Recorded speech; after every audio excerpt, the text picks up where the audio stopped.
रोज मारे झाड़ू चला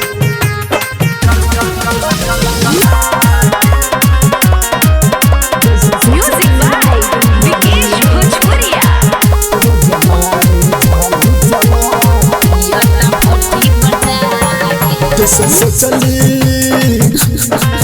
जैसे सोचली मौगी न मिलन रोज मारे झाड़ू चला के जैसे सोचली मौगी न मिलन रोज मारे झाड़ू चला के ससुरा से रोज खबर आवे ससुरा से रोज खबर आवे छोरा बजेला खटा के जैसे सोचली मौगी न मिलन रोज मारे झाड़ू चला के जैसे सोचली मौगी न मिलन जैसन सोचनी मिलल मरदा रोज पियता भट्टी पर जाके जैसन सोचनी मिलल मरदा रोज पियता भट्टी पर जाके खाली हमरे दोसा लगावे खाली हमरे दोसा लगावे शाम के घरे नया जैसन सोचनी मिलल न मरदा रोज पियता भट्टी पर जाके जैसन सोचनी मिलल न मरदा जैसन सोचनी मिलल न मरदा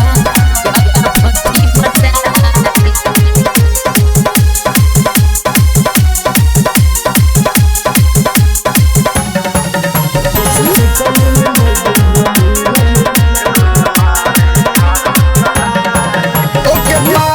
खातिर हरदम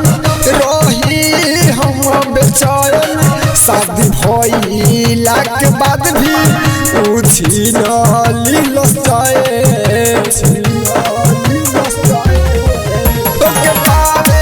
खातिर हरदम रही हम बेचैन शादी भइला के बाद भी उछी लील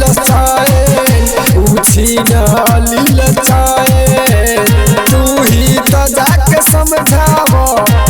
ही तो जाके समझावा ओकरा के तू बोला के जैसन सोचली मौगी न मिलन रोज मारे झाड़ू चला के जैसन सोचली मौगी न मिलन जैसन सोचनी मिलल न मरदा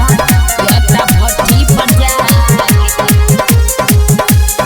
Goswami Digital Recording Studio, Shivhar.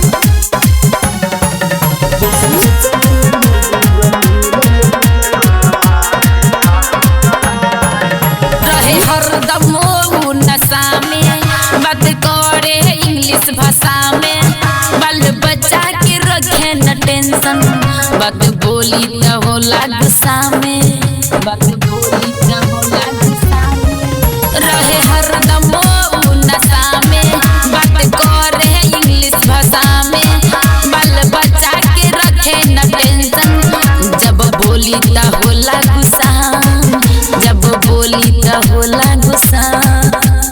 बानी पछतावत हम ओकरा के पाके जैसन सोचली मौगी न मिलन रोज मारे झाड़ू चला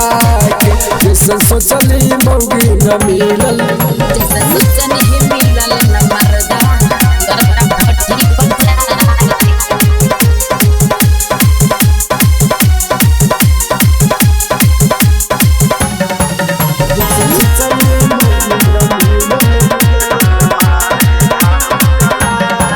सुनलाई टर्न देश अब कोई का विशेष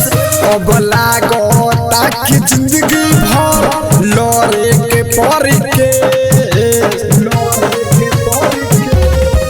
सुनलाई टर्न देश अब कोई का विशेष अब लागता कि जिंदगी भर लड़े के पड़ के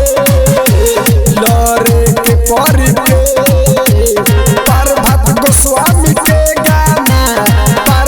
गोस्वामी के गाना सुन कमर बजा के जैसा सोचली मौगी न मिलल रोज मारे झाड़ू चला के जैसा सोचली मौगी न